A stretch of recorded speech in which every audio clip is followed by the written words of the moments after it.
নেপালের দিকে, কারণ নেপালে ব্যান তো উঠেছে কিন্তু এখনো পর্যন্ত আন্দোলন জারি রয়েছে। দুর্নীতি থেকে অপশাসনের অভিযোগ, জেনজের বিক্ষোভে আজও উত্তপ্ত কাঠমান্ডুর রাজপথ। কাঠমান্ডুর রাস্তায় আগুন জ্বালিয়ে বিক্ষোভকারীদের এবং বিক্ষোভকারীদের হঠাতে টিয়ার গ্যাস, জল কামান।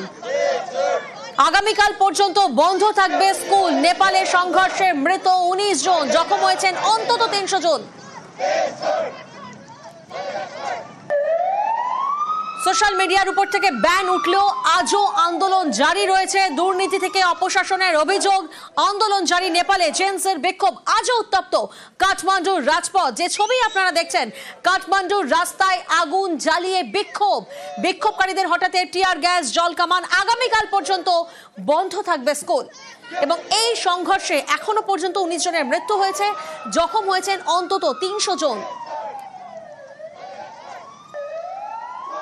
আমরা জানি যে বিদ্রোহ যত বেড়েছে, বিদ্রোহ বাড়তেই নতি শিকার নেপালে সোশ্যাল মিডিয়ার ব্যান প্রত্যাহার করা হয়েছে।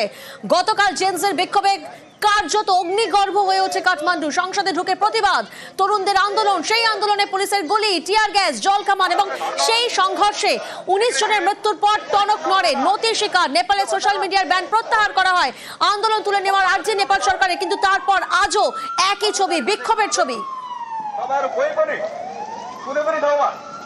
অনুমতি गर्न नबन्नुहोस्।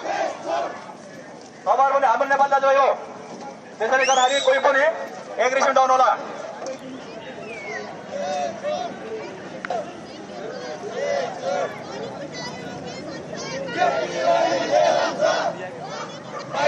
কাঠমান্ডুর রাস্তায় আগুন জ্বালিয়ে আজও বিক্ষোভ। যে ছবি আপনারা দেখছেন, জেনজের বিক্ষোভে আজও উত্তপ্ত কাঠমান্ডুর রাজপথ।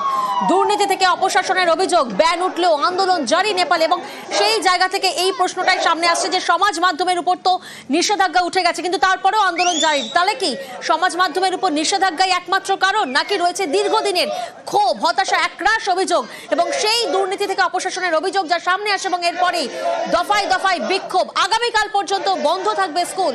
নেপালে এই সংঘর্ষে এখনো পর্যন্ত মৃতের সংখ্যা 19 এবং জখম হয়েছেন অন্তত 300 জন। ব্যান উঠে গেছে কিন্তু আন্দোলন জারি রয়েছে নেপালে। সোশ্যাল সাইটে ব্যান উঠলেও নেপালে আন্দোলন জারি। দুর্নীতি থেকে অপশাসনের অভিযোগ, আজও উত্তপ্ত কাঠমান্ডুর রাজপথ। সংসদ ভবনের সামনে আজও বিক্ষোভ জেনজির।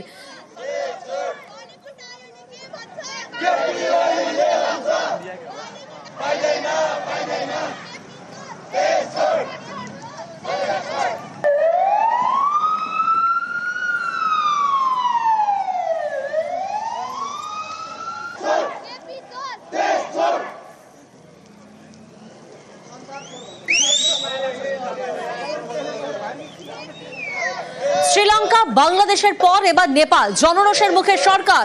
26টি সোশ্যাল প্ল্যাটফর্ম ব্যান হওয়ায় রীতিমতো বিক্ষোভ। গতকাল সকাল থেকে উত্তাল নেপালের রাজধানী কাঠমান্ডু। সংসদের দরজা ভেঙে ঢুকে পড়েন বিক্ষোভকারীরা। পুলিশের গুলিতে 19 জনের মৃত্যু হয়, আহত হয়েছেন শতাধিক। শহর জুড়ে কারফিউ। নেপালের ইতিহাসে এ ঘটনা বিরল। নজর রাখছে ভারত, চীন।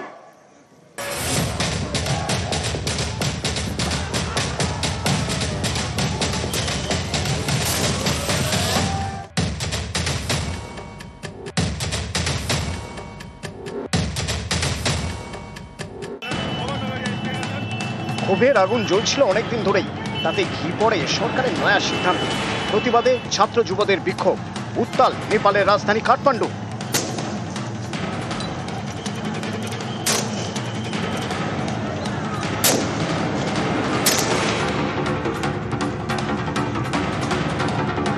জল কামান, কাঁদানে গ্যাস, রাবার বুলেটে কাজ হয়নি, সরাসরি গুলি।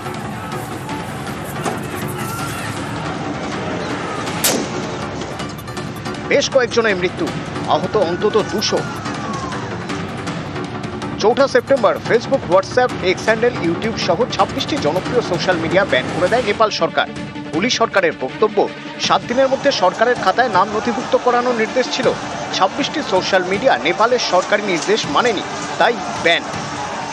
জনপ্রিয় সোশ্যাল মিডিয়া ব্যান হওয়ার পর থেকেই ক্ষোভ বাড়তে থাকে। যাদের বয়স 28-এর মধ্যে অর্থাৎ জেন জি, তাদের মধ্যে ক্ষোভ বাড়তে থাকে বেশি। সরকারের বিরুদ্ধে স্বৈরতন্ত্রের অভিযোগ এনে রাজপথে নামার ডাক দেয় বেশ কয়েকটি সংগঠন। সোমবার সকালে কাঠমান্ডুর বানেশ্বর থেকে প্রথম বিক্ষোভ শুরু হয়। বেলা গড়াতে এই পরিস্থিতি স্থানীয় পুলিশ প্রশাসনের নিয়ন্ত্রণের বাইরে বেরিয়ে যায়।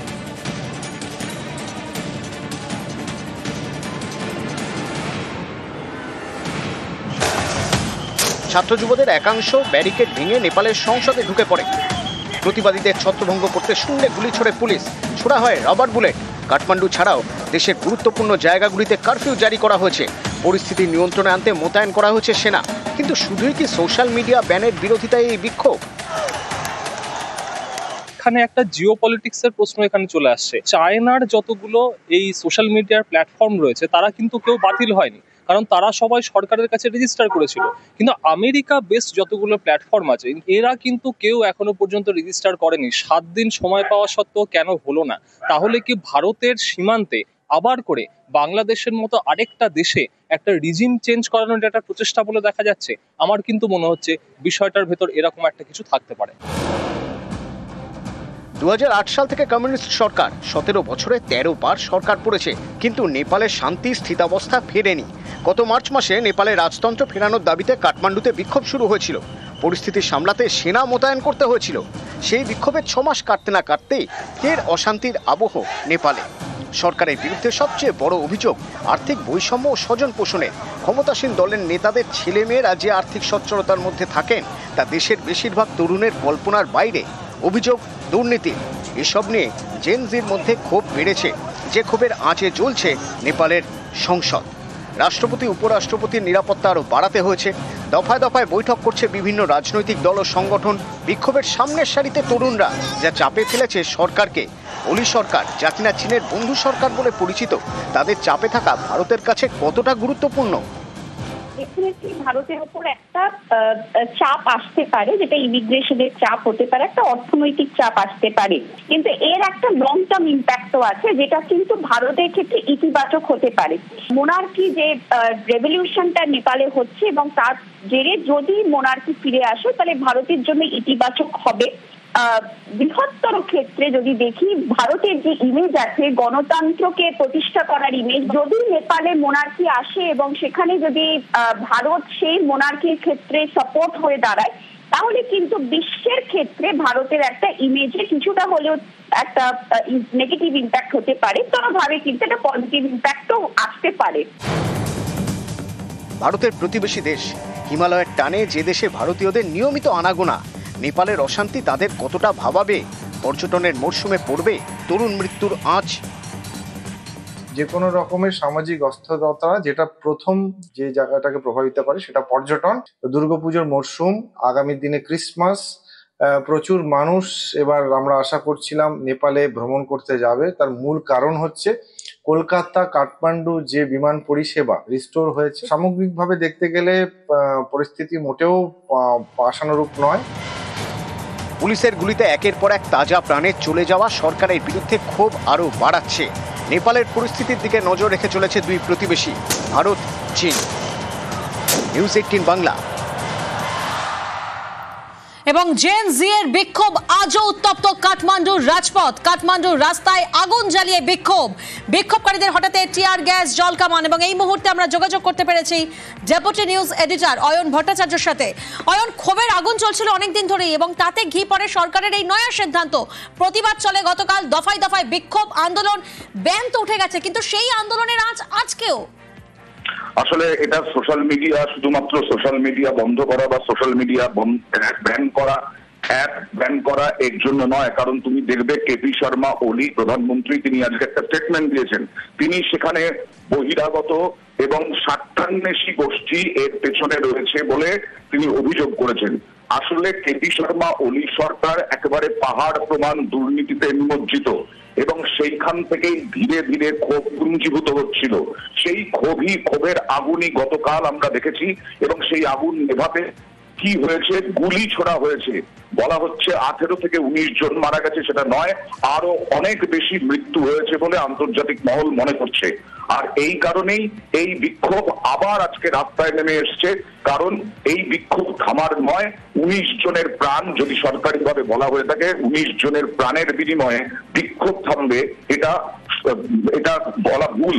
আর সেই কারণেই আবার এই ছাত্র যুবরা জেন জি, এবং এটা বলা হচ্ছে 1997 সাল থেকে 2012 সালের মধ্যে যাদের জন্ম, তারা আজকে রাস্তায় নেমেছেন। কারণ বেকারত্ব, খাবার নেই, পড়াশোনা নেই, সমস্তটা হচ্ছে একেবারে বাৎসন্যায় চলছে নেপালে দীর্ঘদিন ধরে। এবং তুমি জানো 17 বছরে 13 বার সরকার বদল হয়েছে, এবং এই সরকার বদলের পেছনে এই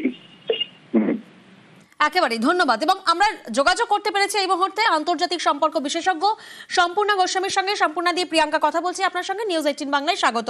সোমবার যে বিক্ষোভ দেখেছি তা আপাত দৃষ্টিতে সমাজ মাধ্যমের উপর নিষেধাজ্ঞাকেই তার কারণ বলে মনে হয়েছে, কিন্তু এটি তো একমাত্র কারণ নয়। কারণ অনেকের মতে এটা একটা দীর্ঘদিনের ক্ষোভের বহিঃপ্রকাশ। সমাজ মাধ্যমের উপর নিষেধাজ্ঞা তাতে অনুঘটকের কাজ করেছে, এবং এই উত্তপ্ত যে পরিস্থিতি তার প্রভাব কি হতে চলেছে? দেখুন, এই যে উত্তপ্ত পরিস্থিতি নেপালে তৈরি হয়েছে, এটা তো ডেফিনেটলি দীর্ঘদিনের একটা ক্ষোভের জায়গা থেকে তৈরি হয়েছে। এবং আমরা মূলত যে জায়গাটা থেকে এত মারাত্মক পরিস্থিতি তৈরি হয়েছে সেটা হচ্ছে সোশ্যাল মিডিয়া ব্যান, সেটার উপর। কিন্তু বিষয়টা আমাদের বুঝতে হবে যে নেপালে যে র্যাম্প্যান্ট করাপশন এই কমিউনিস্ট মাওয়িস্ট গভর্নমেন্ট তৈরি করেছে, এবং যেভাবে নেপালের দৈনন্দিন জীবন, নেপালের অর্থনীতি একেবারে ভেঙে পড়েছে। আমরা দেখেছি যে জিডিপি গ্রোথ মাত্র 3% হয়েছে লাস্ট কয়েক বছরে। তো এই যে সিচুয়েশনটা তৈরি হয়েছে, অর্থনৈতিক সামাজিক ব্যবস্থা সম্পূর্ণরূপে ভেঙে পড়েছে, এটা হচ্ছে তারই বহিঃপ্রকাশ। এবং এই সোশ্যাল মিডিয়া ব্যানটা একটা ছুতো মাত্র। আমরা জানি যে বিগত কয়েক মাস ধরে নেপালের মানুষ তারা কিন্তু আবার রাজতন্ত্রকে ফিরিয়ে আনতে চাইছে, এবং কোথাও তৈরি করতে চাইছে, তাদের যে হিন্দু আইডেন্টিটি, তাদের যে হিন্দু রুট, সেটাকে ফিরে পেতে চাইছে। তো আমার মনে হয় যে যেভাবে সিভিলিয়ানদের ওপর যে হামলা করা হয়েছে, যেভাবে সিভিলিয়ানসকে মারা হয়েছে গতকাল, আমরা দেখেছি যে সেখানে এই আক্রমণের জেরে মানুষ মারা গেছে।